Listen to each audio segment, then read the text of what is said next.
من ئافرەتێک ئەناسم خەڵکی دووزە تەمەنی 65 ساڵە ماڵێکن خوای گەورە ڕزقی دنیای داوە پێیان خۆی بەدەمی خۆی ئەم بەسەر هاتەی بۆم باس کرد مەبەست لە خەم و پەژارەیە ئینسان تەوەکولی بەخوا هەبێت چۆن بۆی ئاسانەکە وتی مامۆستا ئەم گوێیم بە تەواوەتی کەڕ بوو بە تەواوەتی قەپات بوو گوێەکەی تریشم تۆزێک ئیشەکە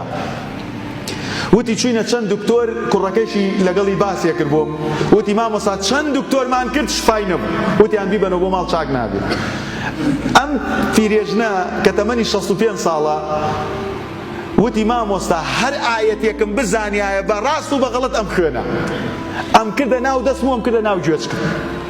داوامە کرد لەخوا خوایە گیان کەڕم نەکەی کە گوێم لێ نییە کوڕەکەم قساکە ئەڵێکی کە بووکەکەم ئەڵێکی کە میوانێک دێ قسە ئەەکەم لێم تێناگەن و لێیان تێناگەم خوایە بەزەیی تێما بێتەوە گوێچکم چاکەیتەوە گوێ لە وتار بگرم گوێ لە قورئان بگرم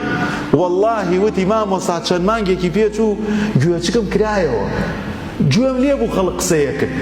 وتم ڕۆڵە من گوێچکم کراوەتەوە ئەڵێ بردمی بۆ دکتۆر دکتۆروتی ئەمە لە چی وڵاتێک ئینت بۆی وتم وڵات دکتۆر بەس بە قورئان خوێندن و